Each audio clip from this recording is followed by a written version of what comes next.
This is your regular broadcast. Don't be afraid.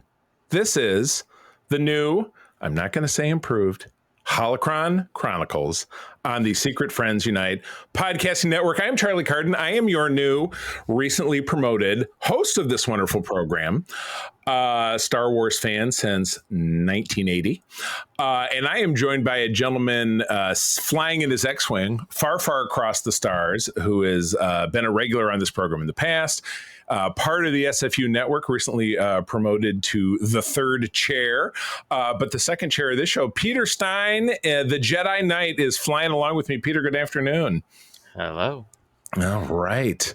Well, we're going to keep things rolling in the tradition of SFU. This format, it was funny. I was just telling April before I got on, I said, I don't need to reinvent the wheel with this. Mark did it a certain way. That was his vibe. I liked it. But, you know, we do Code 47 together, and that's kind of the vibe that we have. But we're gonna evolve, and we're certainly interested always in feedback from people who listen. So if you're like, that's corny, drop it. I mean, try something else. I think I'd be totally open to it. But for now, we're going to at least try to get the ball rolling. We got a good show for you.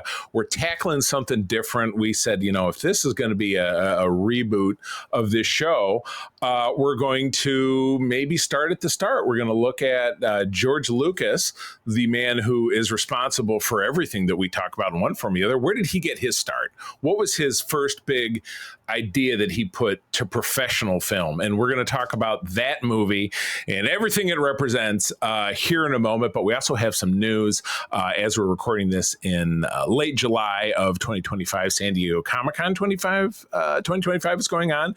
And there was definitely some Star Wars news and merch to discuss. So we're going to get on and do that. But just like on every Secret Friends Unite program, we kick it off by talking about our Secret Friends Unite Patreon Super Squad. These are the people that get exclusive programs. They get this show for free. Like, for example, when we record on a weekend, the Patreon people get it on a weekend where everybody else gets it on a Wednesday. Man, that's the most advanced recording we have. So I'm pretty geeked about that. If you like what you hear, that in addition to ad-free programs, great standalone Discord channel for people who are Patreons. You can try us out for a week for free. So that's 7 days. Your first month is 50% off. You can stick around for as little as $2 a month. Tons of entertainment. You're losing money if you don't do it. I mean, I should say it's a reverse math proposition. I don't know. Maybe that's some Star Wars math. I have no idea. But at any rate, these folks are on board with us. My buddy Derek, who we call the Figure Dude.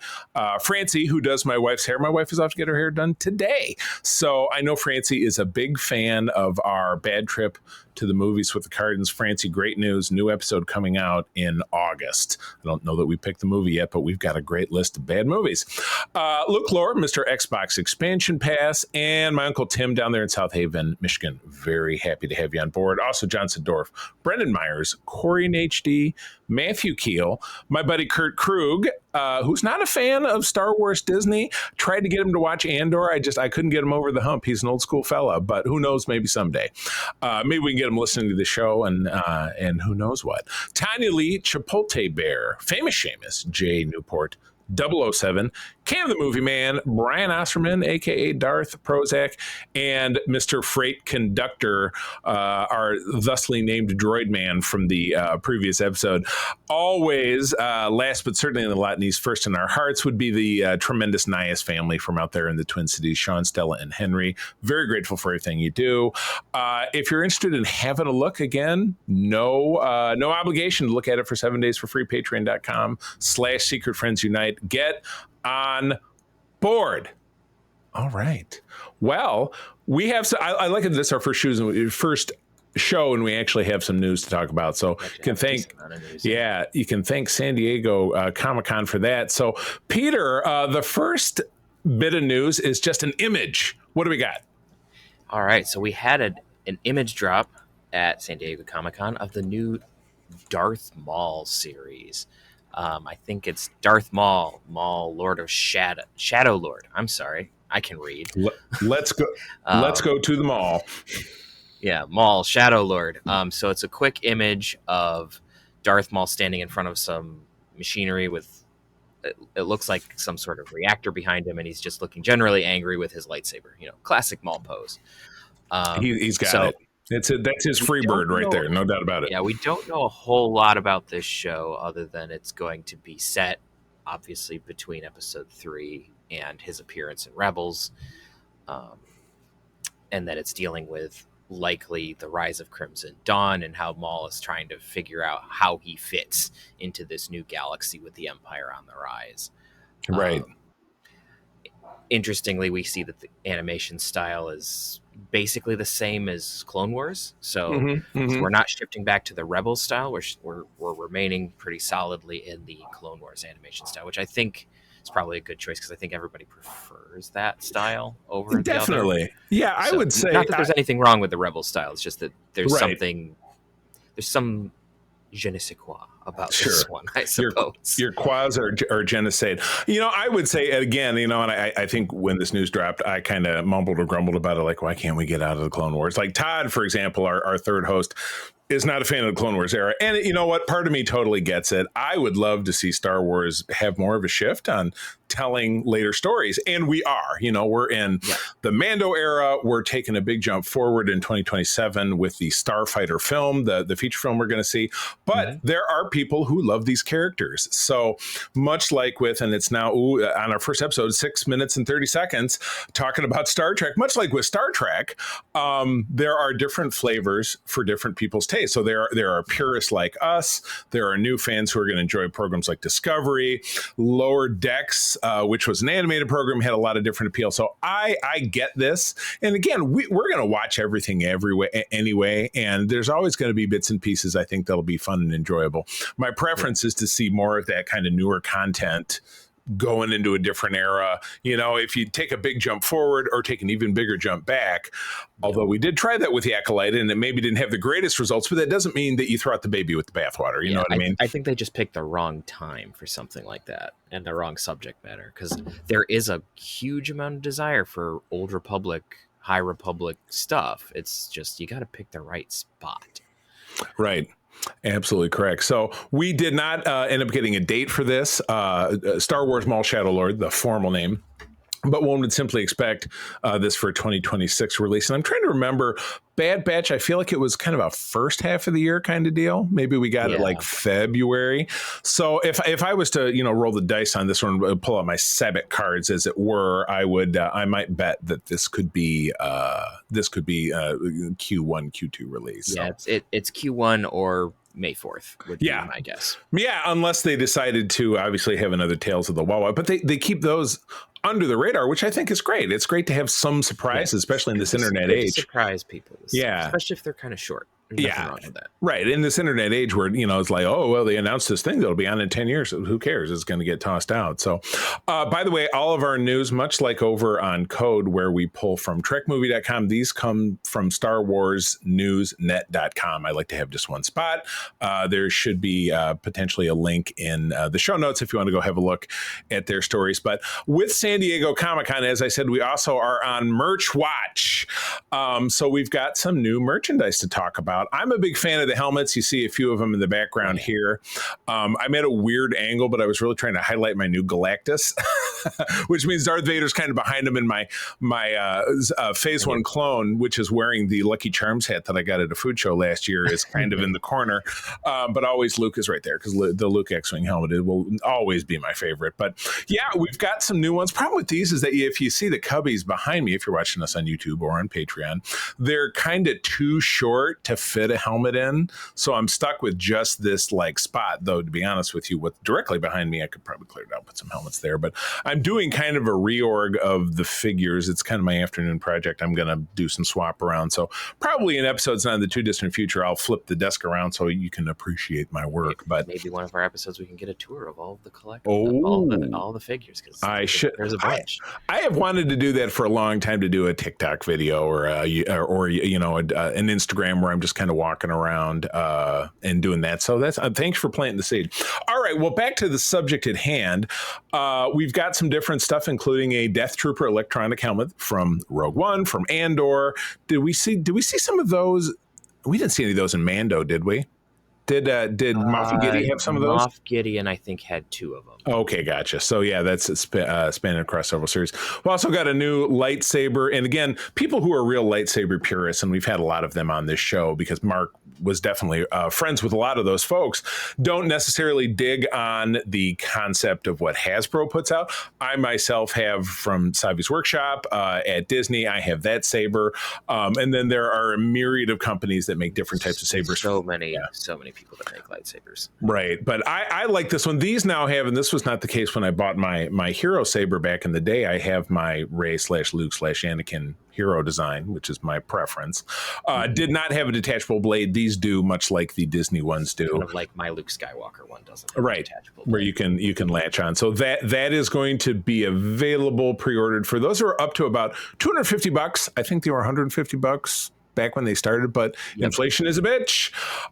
This next one is an item I am considering. This is I love dioramas, which you can't necessarily see as if you follow my right hand, which I'm waving.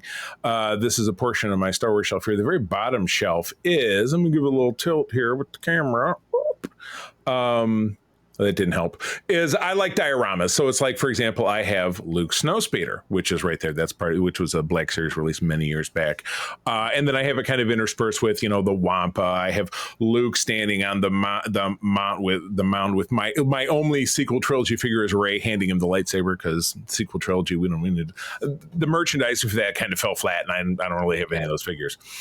But this is a cool diorama of Anakin and Obi-Wan from the climactic third act of episode 3, fighting on Mustafar, standing on top of the lava skimmer, and comes also, so they're in fighting motion. Looks like there's some clashing effects, if that's really part of it, like you can stick the sabers together with clashing effect. That would be awesome. And the little bot that's swimming around him. You have not a diorama, but it looks like I'm not sure if this is this is a 2-pack, of the middle act fighting scene of Sidious and Mace Windu, also from episode 3. Looks like a reissue of Jango Fett. Not super exciting. We have Asajj Ventress from Bad Batch, I believe, is unless did she appear in a that's Ventress from season 7 or season good. 6, right? But when she appears on Coruscant, gotcha. She's got the helmet. Very good. Like a dog with a bone, Hasbro's not letting go of the Acolyte because they have produced a figure of the Stranger, who is the villain. I understand that those figures, I stumbled upon one of those figures in Walmart yesterday, and it was half off, and I think they just came out. So, but it's months and months of production, so I understand. Got to try. This is a definitely purchase for me. This is a diorama of the, again, third act climactic fight between Vader and Luke in The Empire Strikes Back, which is my favorite film, right over my left shoulder, of them standing on the Cloud City gantry fighting. So absolutely spectacular. I have a recreation of that, less the gantry, and I'll just put those figures back in my store and I'll sell them, but I definitely want to have this because I think it looks pretty great. And again, the pricing on these sucks, but you know what? It's there are no cheap hobbies anymore. 2-pack of Anakin and Rex. This looks like it might be from Ahsoka-ish, or kind of iffy. The Anakin figure I think is new, but the Rex is a reissue. Looks like right. I have that one over. Gotcha. They get into their Halloween edition. They have a Night Trooper, which is less said about those the better. I think that's just such a dumb gimmick. They also, but they do have it with the Dathomir Witch, like the Wicked Witch from Wizard Oz. And you know what? I'll probably pick that one up for April. April like switchy stuff. It's a green Ventress. It's a green Ventress. Yeah, exactly. They have a glow in the dark Royal Imperial Guard Halloween edition. Not bad. Downshifting to a show that we love very much would be Skeleton Crew. We have Smee SM33. Nice figure that I think that was previously announced. Barriss Offee is another figure that I think might be new. Maybe. This is there might be a release of her, but I think this might be the first one. Gotcha. They have the Ronin, which is from Star Wars Vision. Not a big Star Wars Vision's not a big interest of mine, but for people who dig it, here's one I'm definitely going to be purchasing 2 of the Jedi Temple Guard. Big fan of this character. I love the yellow lightsaber. My lightsaber has a yellow design, so I'm totally psyched for that. Aliyah Sakura, I'm pretty sure this is a reissue, maybe a new sculpt, not 100% sure. Magna Guard, so you need 2 of these to hang out with your Dooku. The 5,000th release of A New Hope Han Solo is another choice. And Chewbacca. I don't think they come in a two bag. Then we get into the vintage collection, which Derek, who is one of our Patreons, is a very big fan of. I'm always on the hunt of deals like that for him. The Jedi Spirits 3-pack. I have the vintage collection part of this, and it comes with a swap out head, so you can either have Hayden Christensen or Sebastian Shaw. That is interesting to me. The 3 Jedi spirits at the end of Jedi. Exactly. It says this can only be bought at Hasbro Comic-Con booths for $49.99. Comes with I thought it was saying it was coming with the DVD. I'm like, if it's coming with a non-special edition DVD, everybody's going to want this, but it's not. Since it's saying it can be bought at cons, I would imagine it would probably end up on Hasbro Pulse as well. The new HasLab, and again, I'm out of the HasLab game. I've done 4 of them over the years. None of them have been Star Wars. They've all been G.I. Joe. Sorry. But they are doing the LAAT/I gunship, which we saw in the, again, I keep using the word climactic third act. That's going to be the name of this episode. The climactic third act. I'll change it in a minute here. But yeah, it's the gunship, which we saw in the climactic third act of episode 2, when the clones reveal themselves in the big old battle on Geonosis. It looks very detailed, but yeah, HasLabs are a weird deal, man. They're not cheap. This is $450, which I believe that was the cost of the Ghost from Rebels, which was one of the more recent ones. I know Derek picked that one up. I don't know that if he's received it. I'd love to see it, but everything with these big vehicles becomes an issue of storage space. Where the hell does it go? I have nowhere to put it. I love this vehicle. Mm-hmm. I would get it in a heartbeat, but I've got nowhere to put it. Exactly. Rounding out, we have what I'm assuming is a reissue of the Imperial Shock Trooper from the prequels, another freaking Han Solo from A New Hope, and Chewbacca. Oh, bingo bango. Issue of Crosshair. I don't know if this is the first one of the vintage, but I know I have one for Black Series. Ben Kenobi from episode 4, a release of Vader's Advanced Tie in that scale. And the Cantina Adventure 4-pack is a kind of a timely release because one of the previous HasLabs was the Cantina set. So this would go very nicely with that if you did purchase that. So Bantha and Tusken Raider release looks pretty cool. There's a 4-pack of Snow Troopers to wind things out. So those are, it's funny. I kick myself for getting into the Black Series instead of getting into the Vintage Collection, but we're turning the Wayback Machine back about 12 years, and I can't undo those 12 years. I can't take what I have here, try to sell it all, and then try to get into the last 15 years of these. It's just, the time has passed me by. So let me take a moment to change the title of the episode. And Peter, why don't you tell us about what else we got? All right. So also at San Diego Comic-Con, we learned a lot about what Lucasfilm Publishing is doing, where we're getting a bunch of comics and books. So we're getting some comics about the Young Jedi Adventures, so that the animated kids show. So we're getting some training sessions about that.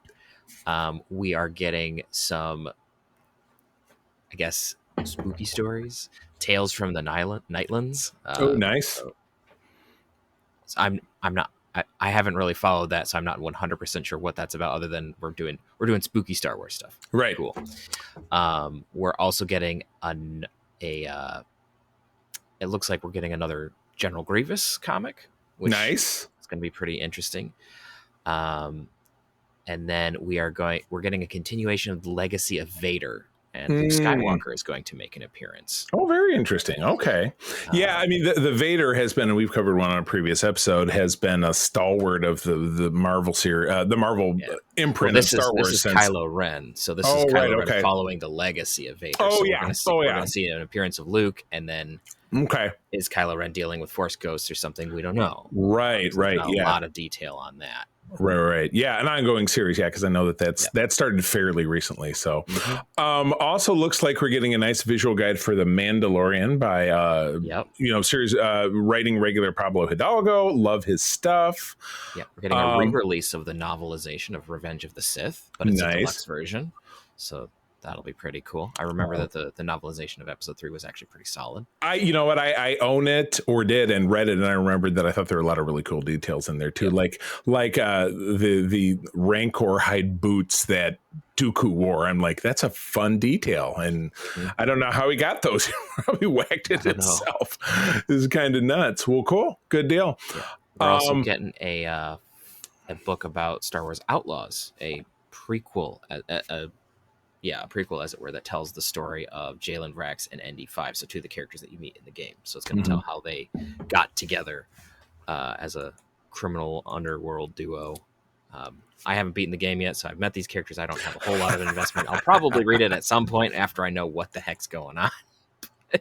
Yeah, right. But yeah, it looks interesting. That would help. Gotcha. Awesome.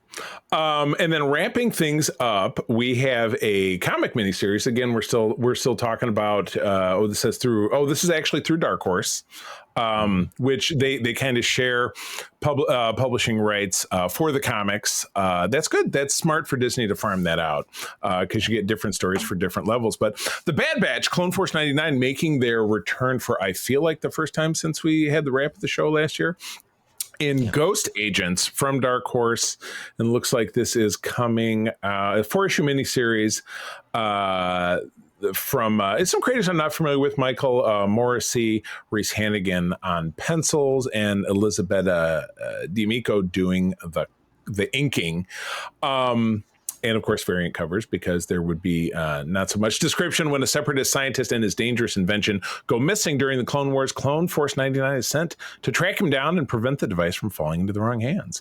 But when Hunter, Wrecker, Crosshair, and Tech arrive at the scientist's abandoned laboratory, they quickly realize they aren't the only ones on his trail, and this mission will be different than any they've ever faced before. How about that? Different all the time. We're getting this, 4-issue arc, which starts in late December, and then obviously running into 2026. So I love it. Peter, I know that we had talked about getting you hooked up with Marvel Unlimited, because we're planning to talk about some of the a lot of comics. So I know that you said you've not really gotten over the hump of getting into comics in general, but would you have interest, being that we love this, would you have interest in reading something like this? Oh yeah, Bad Batch was one of my I quite enjoyed all the characters. I'd like to see how they would tell further stories, especially with my guy Tech, who they offed. Right. So, well, this one at least is a prequel to the series during the war. So they're all together kicking. That's good stuff. Well, cool. Well, that's what we got from San Diego Comic-Con. And again, we're recording on a Sunday. San Diego's wrapping up, so that's probably about all the news that you're going to get. And much like over on Code 47, we do have news when news pops up, but there's not always worthwhile news to talk about. So sometimes segment one will kind of be a ghost. I guess I actually call it segment half sometimes over on the other show, so which makes us a one segment show, because our main focus is going to be our kind of topic of conversation, which this time around is going to be starting from the start.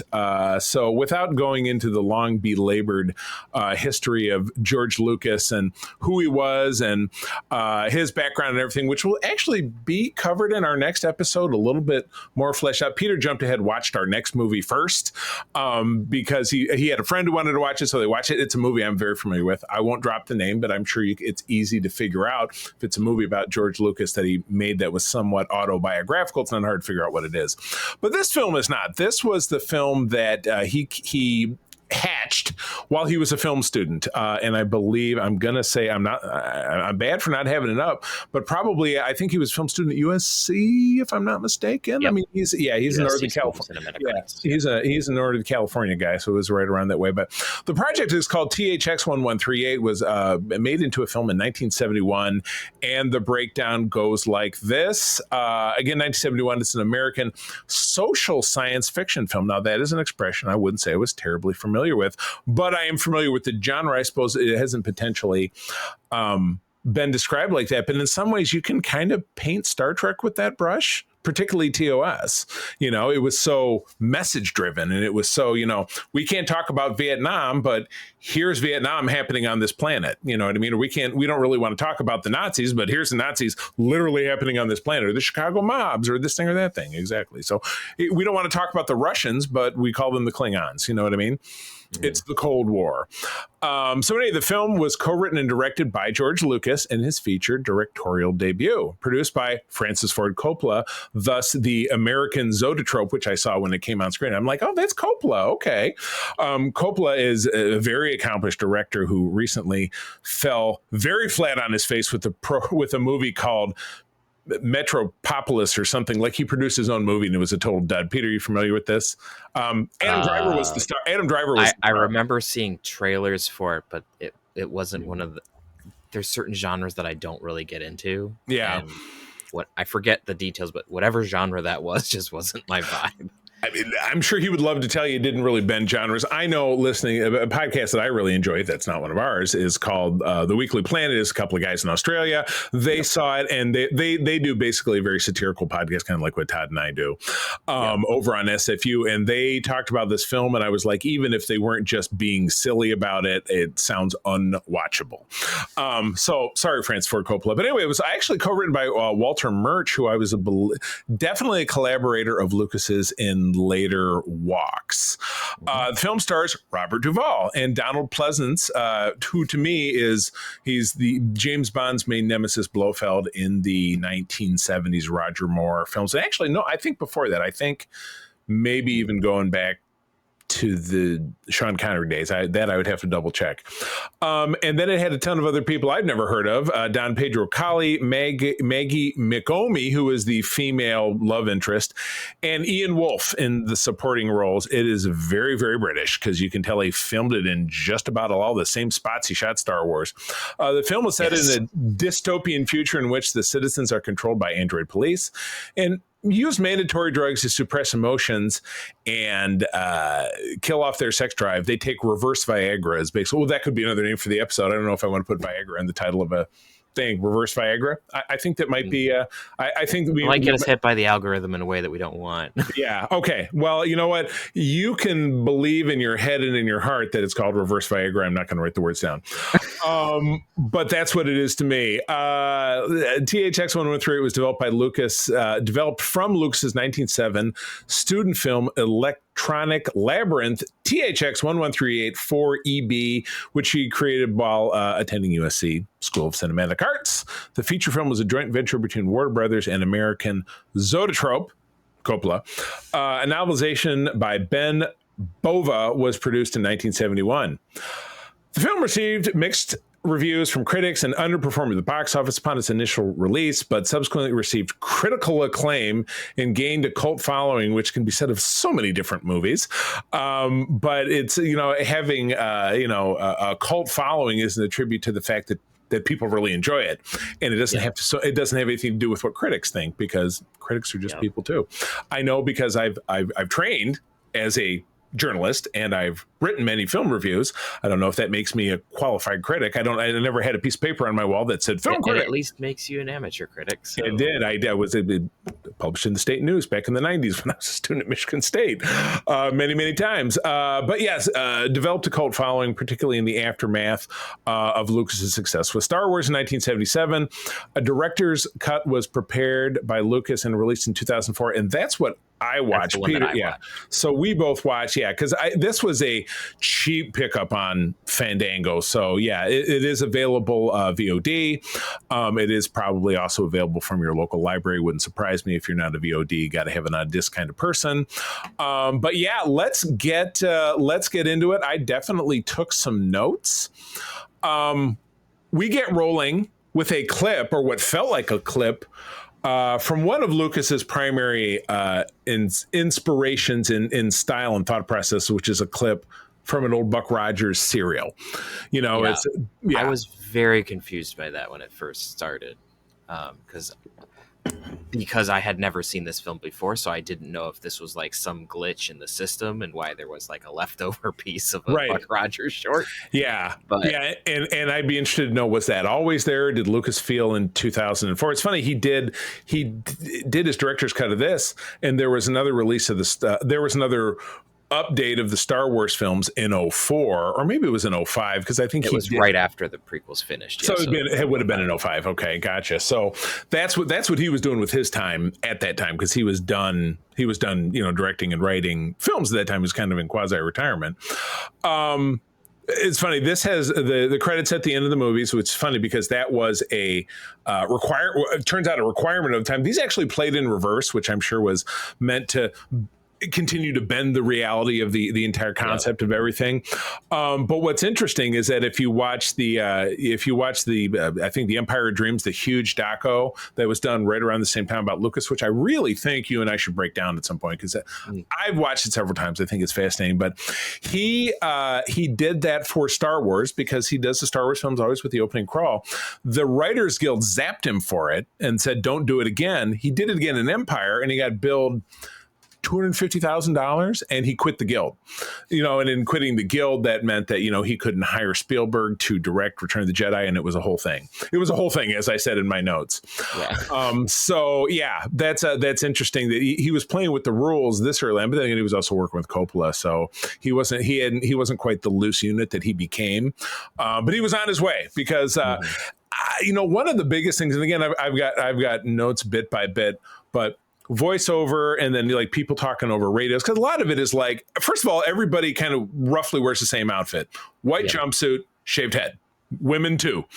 But I do notice that Lucas I was telling a buddy about myself this morning. Lucas has an obsession with buttons lighting up, because that's one of the first, like, control room dark, close up, or a little bit more of a longer shot of a control panel, and lights going beep, bop, beep, boop, like on, off, on. Yeah, and especially if you watch the original Star Wars, there's a lot of light up buttons, especially on the Death Star. That's exactly what I was going. Yeah, so that's all beep, bop, boop, and then pull a lever, and a guy waves his hand. So I guess that's clearly a thing for him, but. In the apartment of these, first of all, they're all workers. It reminds me of Workforce, which was an episode of Star Trek Voyager, where everybody's just a happy worker and they don't really know any different. But Robert Duvall is in the apartment he has, and when you open the medicine cabinet, it starts telling you how many pills you're supposed to take or whatever it is. And that's not even including what we get to later, which is the therapy booth, which is just a picture of Genghis Khan telling you that or look like Genghis Khan. Genghis Khan, it looked to me like it was a really old icon of Jesus that they had like just chopped the face. You think so? But he discovered it later. It looked to me like it was supposed to be some sort of confessional booth where you could like unburden yourself. But then the other side of the recording just told you how good you were, and you're a loyal believer of the state, and blah blah blah. Go buy things, consume. Yeah, exactly. And then it cuts to there's a lizard sitting on the circuit breakers. So like. That was kind of funny to me. That could be another name of the episode. There's a lizard sitting on the circuit breakers. It's so weird. So Robert Duvall is our main character. His job in the great work, which kind of reminds me of the great work was in Skeleton Key. That's what everybody on this planet was working on. Mm-hmm. His job is he runs the little diodes putting together these robot cops or cop bots, which are another Star Trek reference, which I quite certainly feel like they stole from this. Remember that episode? Yeah, that episode Prototype with the Prelar units or whatever it is, and Voyager gets caught up in dealing with it's these robots who I mean, even the face, right? They're not. Yeah, they're not even. They're just not wearing the outfits and the helmets. So it was just not wearing the biker helmets and the leather jackets. Other than that, it's the same thing. Yeah, I wrote. He's looking for guidance. He's sitting in the therapy/cult booth. You are one of the blessed. Blah blah blah. Increase product and be happy. I was like, holy shit. That's why it felt like a confessional booth to me. Yeah, there was something like it felt very like obviously it was very rote because it was supposed to be, right? It's a recording, right? But there's a lot of like. All it doesn't say, how I understand. Doing, blah blah blah. I understand. Yes, okay. Could you be more specific? And I was like, it doesn't really matter if you are. It's a recording. Or it's an algorithm which then tells you.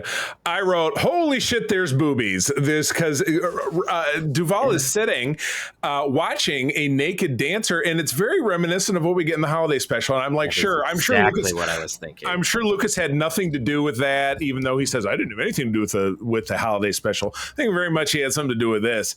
And Duvall has a masturbatory machine. You don't see it in use, but you see a little Oh, cylinder it's going definitely up and moving down. up and down. So It's used, but we don't. It's doing something. We don't. It's a penis pump or something. Thank God we don't zoom in on it because but it was like wow, that took this to a place I was not expecting and was. I wrote. Yeah, I was just same. I was just like, oh, I'm watching some dystopian sci. Oh, okay. Oh, okay. That's different. The boobs I like. Thinking about Robert Duvall jerking off, not so much.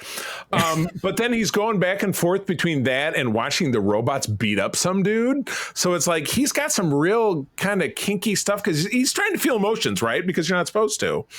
And maybe it's kind of like, Data trying to make himself feel things. Yeah, when he chokes out that Borg and he's like, I'm trying to feel things. And so I watched some porn and then I watched some violence and I watched some things that were sad.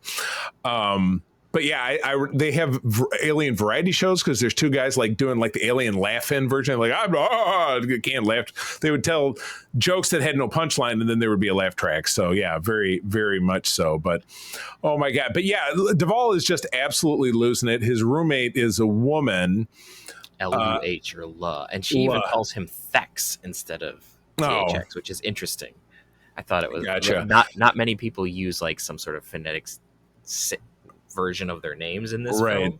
Those two are the only ones who do that. And so it's just an interesting moment where it's like, here, these people actually have some semblance of individuality and personality.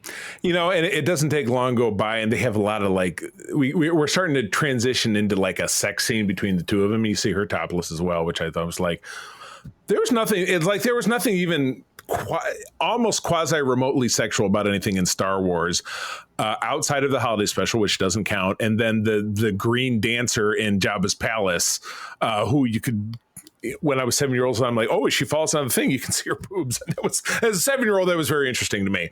But this is full blown nudity. And later on, in more than one sex scene, you see him from a distance, from a backside to see his butt. I just thought that's just not very George Lucas. But again, and maybe Coppola was talking him into putting all the naughty bits in there. I have no idea. Well, it was also coming right off of the 60s. He was right out of college, so different sensibilities, I suppose. Right, exactly. Duvall said, he says to his girlfriend, hey, nobody can see us. But then you go to a room that looks like an amphitheater where people are watching them. And and I feel like this was played for laughs.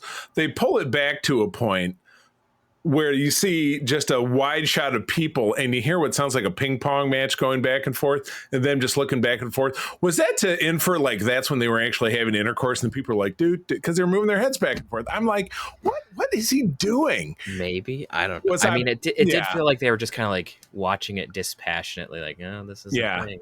Yeah. Oh my God. I wrote sedation as reverse Viagra before there was Viagra. So you get sedated and then you function sexually differently, I guess. But this is when we meet. So he comes home one day and his new neighbor is the Blofeld guy, Donald Pleasance, who later also appeared in the Halloween horror franchise later in the 70s. And he says, I'm your new neighbor. And he's just super fucking creepy and just very sus, like, what are you doing here? Yeah, and we get and Robert Duvall's fighting back. He says, "You can't be here. You're in violation. Well, you're in violation." Like at some point during right in between here, where there was an accident at the construction lab, right? And apparently that guy's roommate gets blown up or something. Oh, that's right. That really happened. That's what it seems to happen. And then he hacks into the computer system to get roommate assignments changed so that he gets Robert Duvall as his roommate. He's like, I think that you're a good person. I like you. And it's like, hey, we'll be good for each other. There's very creepy stuff, and he's just like, please don't. He's like, no, I don't want to do that because he's got a relationship with his current roommate, even though they're not supposed to. He's got a sexy thing going on. Yeah, why would I mess with that? And so he's just like, he's hacked into the system, and which is apparently a major violation. Which you're in violation. No shit. Right, exactly. So it's that character is. Yeah, I wrote it's kind of like, and these are two movies you may or not be familiar with. They're both kind of, one was a comedy from the 90s and the other was a thriller. It was A Single White Female or The Cable Guy, which was with Jim Carrey. It was just like having a creepy friend who's too into you. I noticed. So in the next scene, Duvall he's going to do his punchy card, which if you've ever had a punchy card job, you know what that's like. But as he's walking through this hallway, the lights are glitching in a way that the light kind of jumps off of the. And I thought it kind of felt like, are they in a Matrix-y kind of situation? So it kind of gave me a thought, like, is this where there's going to wrap up? He's going to somehow escape, and then he'll be, in a field of pod people or something. So that kind of got me thinking. They escape twice in this film. Right. What's great is that if you're at work and you're fucking up and they want to zap you, they can flip a switch and you'll go into like a seizure. So it's like his eyes rolled back in his head. He was like, blah, blah, blah, blah. While you watch this carbon rod, he's working with fall and melt things, and it melted some wires. And so, the lab was going to blow up again. And it's like, this seems like this was a your fault sort of problem, not him. Right. And so then he gets hauled in front of the magistrate. And I love the legal process. The people are arguing, but they're kind of arguing with each other very perfunctory. They just don't care. Yeah, it's very perfunctory. It's almost like they're reading out of a script. Yes. No, my client must go free. Line. Like they don't know what they're supposed to be saying.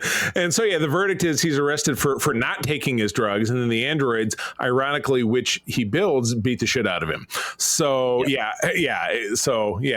does not get sentenced to death, but life imprisonment, which kind of sucks. And then we get into this big conditioning, I think is what they call we get into this big string of numbers, because I wrote too many numbers. 404, 404, 404. It was freaking me out. But yes, they're force feeding him drugs, and it's where they get a close up of his mouth. I didn't realize he had he has a weird crooked tooth. I'm like, well, he's a young guy. Need to get some dental work or something. And they can also make people breakdance by punching in codes, which I think that's pretty cool. Because there's two guys who are like, hey, I wonder what this one does. But all throughout the guards, even the robot guards, talk to each other, and like the dialogue is as stimulating as, remember those two stormtroopers on the Death Star when Kenobi's going to go and flip the switches and talk about the T-16? It's exactly the audio filter that they use for some of that too. Exactly. Really, they're like, what do you think's going on? Must be another drill. Yeah, it's like this. Exactly. I think one of the guys who did the robots did some of the stormtrooper voices because he sounded exactly the same. Could be the same dude. So he ends up getting put together with his girlfriend with love again, and I wrote, I'm sure it's for kindness and not at all that they're setting it up, and she's pregnant. She says, hold me. I wrote, like you did on Naboo. And again, a very weird odd sex scene where they're doing it with their socks on, which is a big no-no. I don't know. I might go on record as saying that, but I just think it's really weird. And then the cops come in with their zap rods. They're wearing leather outfits. It's really kind of autoerotic, and they're zapping him with and they're wearing the big Star Wars boots too, the ones that you see all the Imperial officers wearing. And they're riding boots. Yeah, they're wrestling with him, and it's just there's a lot of weird shit going on, and he gets put in this kind of quasi confinement area. There's a bunch of people there. They're fighting. And one of the old creepers shows up. One of the old dudes I saw speaking there. He was a Star Trek guy of some kind. Was he one of the Organians? I thought he looked very familiar. Oh, the old dude. Yeah, I think he was one of the Organians. Yeah, there we go. I do love how you can push the robots over and they like break almost immediately. So I'm like, oh, they're like battle droids. So there's just so much Star Wars in this. Makes so much sense. And one of the people that gets plugged in with them is called a shell dweller, and it's a diminutive person with long hair and scraggly facial hair. I thought, well, maybe this is what an Ewok looks like when you take the robe off. Don't you remember that Pele said that they were very furry. So Duvall gets a crew together. Oh, Blofeld shows up as well. He gets a crew together. Blofeld's going to leave it, and they're going to escape. And I absolutely love this escape sequence. This is the most money-saving escape sequence in the history of cinema. They're walking back and forth in a white room, wearing white clothes, but because they're going back and forth and nothing else changes, they're conveying the movement of walking around with no green screen. I said, is this brilliant? I kind of think it's brilliant. You know what I mean? They run into the first person of color I feel like we see in this movie, who in the credits was called Black Man. So based on that, the captions was called Black Man, and probably also in the credits. He identifies himself as a hologram. Did we get to the bottom of what exactly that meant? Mm-mm.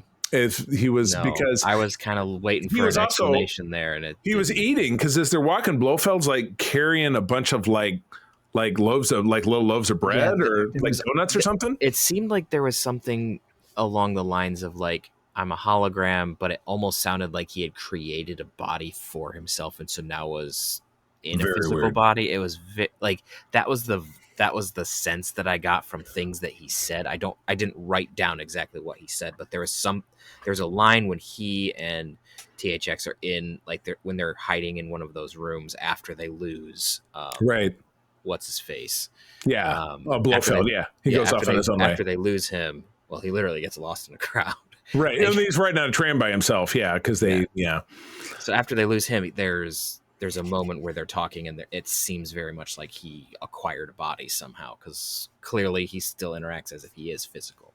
Right. So either that or what he meant by I'm a hologram, meaning I am one of the actors who you see on those hologram programs all the time. Oh, there you go. That's the other option. I play one on TV. So I think that's the more likely explanation. Right. Since mine is a little bit more too Star Trek-y in terms of how minds move. So Right. I think it's more likely that he's Yeah. like, it's kind of the I'm an actor Right. sort of thing.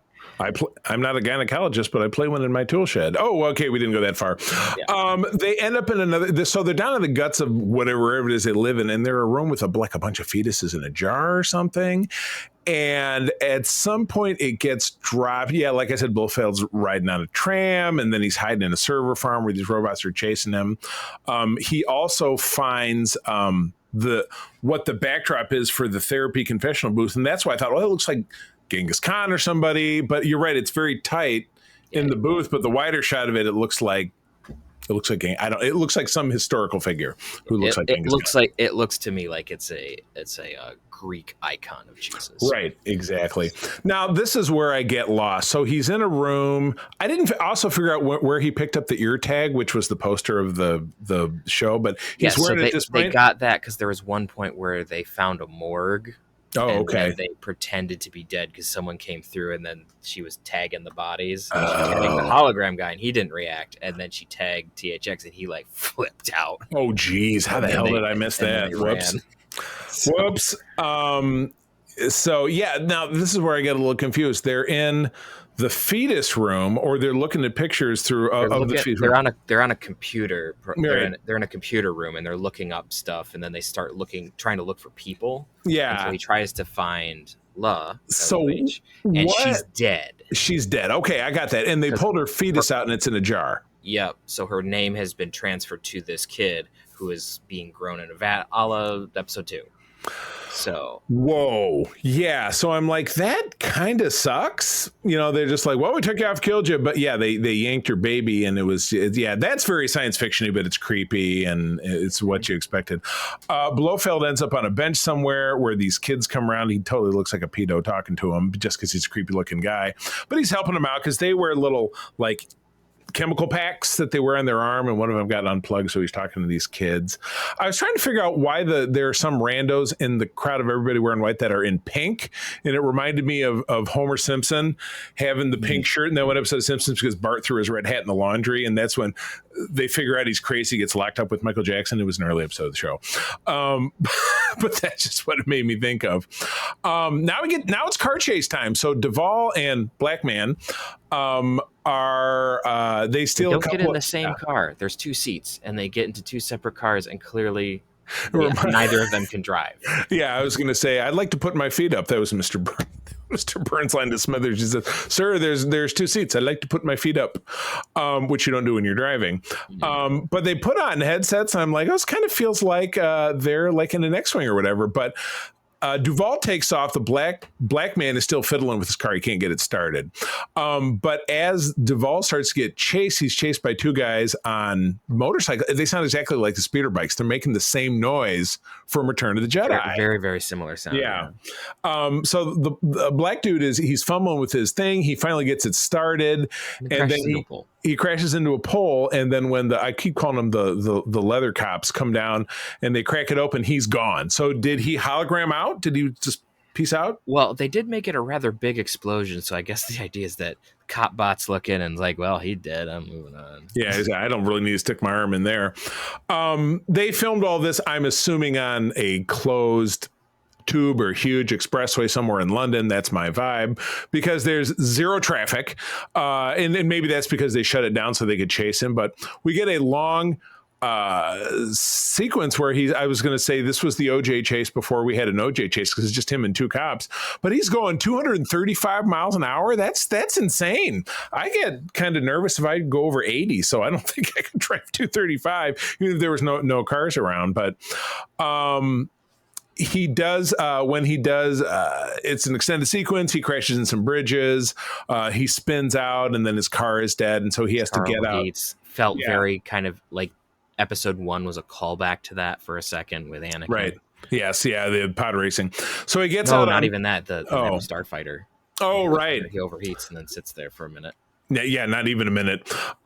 He gets out and he's on foot, and I feel like maybe this is when the director's cut got in the mix, because he gets swarmed by these, what are they? I referred to it, the sheet people or something. What did it call them earlier up? The shell people. Shell dwellers, yeah. And they're monkeys, and they look very like shitty early 2000 CGI. I don't know if you picked up on that. I don't know what that looked like in the original film. It was probably looked more believable than this. But he's running. One of the monkeys kind of beating the shit out of him, but he busts loose. And then he gets to literally the longest access tunnel climb. It's like the access tunnel in Star Trek V when Kirk, Spock, and McCoy are on Spock's jet at level 78. But he's climbing, and I love this. So this is all of the background is interspersed with them going, well, the budget for this chase is getting too high, and they get to a point where they say you've exceeded your budget for this chase. You got to wrap it up. And this was my favorite part. So Duvall's still climbing. The leather cops are climbing after him, and they're like, "We have to go. So this is your last chance to come back with us, and please come back." And I'm like, "Really? He's done all of this shit to get away from them, and they really think he's going? Yeah, we're trying to help you, dude." But yeah, I absolutely love that his chase was over budget. And the leather cops are like, "It's your last chance to come back." Brr, brr, brr. And he keeps climbing. We cut to an external shot. We're outside. We are seeing a hazy close-up shot of a sunset. Kind of reminded me of maybe the American desert, something like that.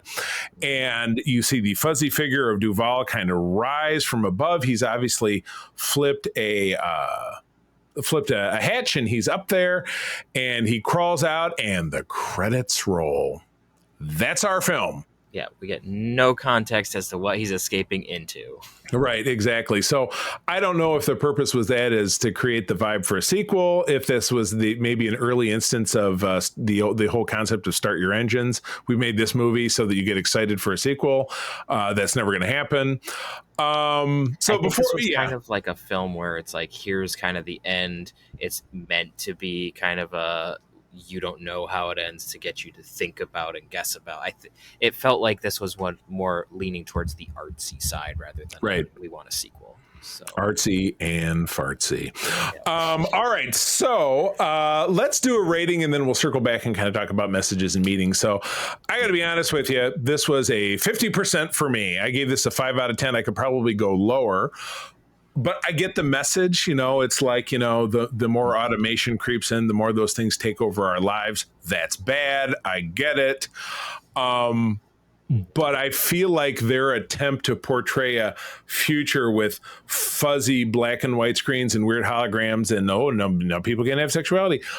I feel like it's aged so poorly. Maybe the message of it gets lost a little bit. Like, you look at something even older than that, and I hate to keep going back to Star Trek, but you look at TOS, and while some parts of that might be a little faded, the sets or whatever, and I mean, the visuals have been redone over the years, a lot of the messages really hold true. Private Little War, the Errand of Mercy with the Klingons being the Russians, and the Vietnam allegory, and the one I just mentioned, so on and so forth.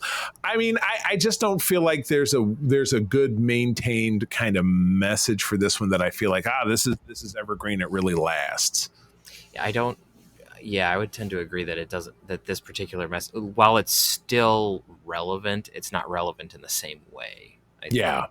So mostly because the technology's changed so much that if our lives were to become heavily automated, it would look quite a bit different. Right. If only because there's a lot more invasive procedures that can be done now, and invasive technologies Yeah. that can monitor you a lot more closely than just simply a camera in the medicine cabinet. Yeah. So Yeah, telling you which drugs to take. yeah. Yeah, but you're right. It's just, and again, is this a product of its time? This was Lucas's first passion project from the time he was a student. So it was written from that perspective. I think, if you look at kind of meanings and messages and you try to look at, so let me, my big thoughts were, is there anything, we've talked about our dislikes and things that made us scratch our head. Anything in this that really stands out to you that you thought, okay, that's pretty interesting or cool or a good concept? I thought that, obviously I was watching the 2004 remaster with all the updated special effects, but So to speak. I liked his ideas of like I like the visual. Lucas does really, really good visuals. Mm-hmm. And so like the automation line where they're creating the cop bots, that was actually quite interesting, Right. with how the controls worked, and then how you had like these manipulator arms that did all the stuff for them. Like a lot of, I liked the visuals in the film. I liked his use of all of his technology stuff with the control rooms and the buttons and everything. I thought the automated cops were kind of an interesting thing that were definite. It was definitely a bit ahead of its time, I think, because other than like the quick bit of like mechanical people in Metropolis way back when, and then like a few references to androids in Star Trek the original series, and outside of like things like Robbie the Robot or stuff where it's very clearly a robot. Right. This was something that was interesting where it's like, oh, here's a machine that can think. Right. Androidish, yeah. Artificial intelligence, that is right. An artificial person that is stronger than a human being and can control them. So that was an interesting thing. I also thought it was mildly hilarious. This is what my brain kept going back to. It was mildly hilarious that you had dudes with silver face wearing biker cop uniforms that then gets returned to in 1991 in Right. Terminator. Right. Yeah. I just thought that was hysterical. Like complete coincidence. Right. But... And in between the village people. YMCA. Oh my gosh. Yeah, you're right. I like he is such a visual storyteller. Yep.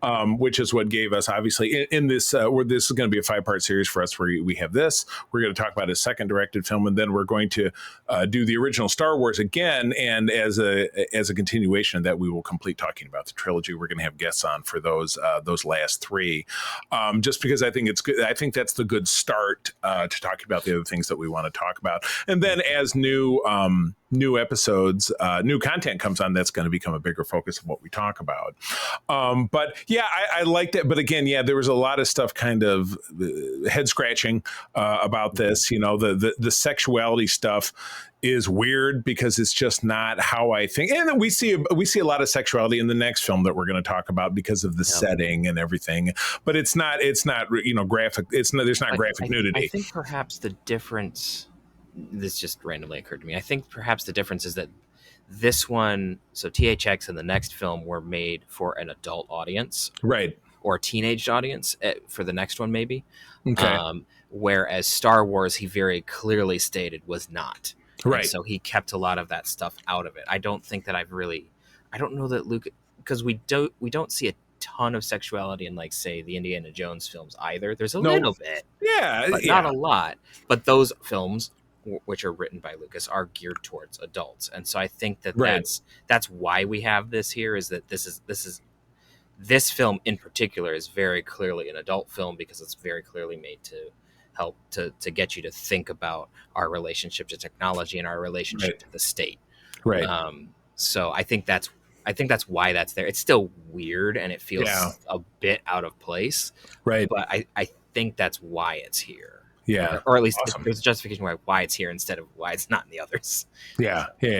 Totally. Yeah. I think the legacy of the brand is to this is to strengthen what Lucas's focus is, obviously, for the OT, which is the fight against the state, oppression, fascism, and complete control, which is what the Empire represents. So yeah, this was an interesting start to his vision. Yeah, and I would be curious. And again, anybody who's listening to this, who is maybe you're an older listener, maybe you're a younger person who somehow discovered this film and it speaks to you in a way that Peter and I are not really tracking. we would love to hear from you, and we would love to hear from anybody who's listening who has thoughts on our format and kind of how we're charting our course here, because again, we're, Peter and I are kind of running this from the playbook of what we're comfortable with, because Peter and I have been making shows together for almost 5 years. And we've kind of done things in a very similar format to the way we do things over on Code 47. But we're excited to let people know that liking Star Wars and liking Star Trek are two totally different things. And most people I know who are peers that I respect, both in the podcasting community and then just in the world in general, enjoy them both because they're so different. But we enjoy them because they speak to different parts of us. So, Peter, I didn't get your rating for the movie. Where would you put it out of 10? I would probably put it, in terms of like how I enjoyed it, probably more at a 6. Okay. I liked what it was attempting to do, but there was it felt a bit clunky. Which is just par for the course for films from that particular time when they're trying to be heady. That's just what happens. And I don't like hanging endings. I know that like they're meant to help you think about stuff. I don't like unresolved endings. Like there's films that like, oh, this is an amazing film, you should really see it, and then I watch it and it's like it ends like crap. I don't like that. It goes nowhere. Or it goes somewhere that you don't know what somewhere is. Yeah, this doesn't end like crap in the same way. Like it has an ending, but there's so many unresolved questions, and I'm like, right. I wasn't satisfied at the end of the film. Yeah, no, I totally understand. Well, cool. Well, that's the show. So I know I'm dancing around all the suspense, but it's very easy for you to look up and know that George Lucas's second film is 1973's American Graffiti, a great film that I've loved for a very long time. Peter, you were seeing it for the first time, if I'm not mistaken. So we'll be able to get your thoughts on that when we're back in 2 weeks. But thanks for tuning in to this new version of the HOLOCRON Chronicles. We hope you enjoyed it. We're very interested in feedback from people who are listening. So you can reach us in the following ways. Peter, where do people find you out there? You can find me around the webs at Petrus Aquinas on various platforms. You can also find me on our Discord. That's usually where I'm the most active. And you can also find me over on ELH's Twitch channel doing some role-playing games, and behind the scenes, which I'm actually doing this week, is editing stuff for Starship Excelsior. Very nice. I like it.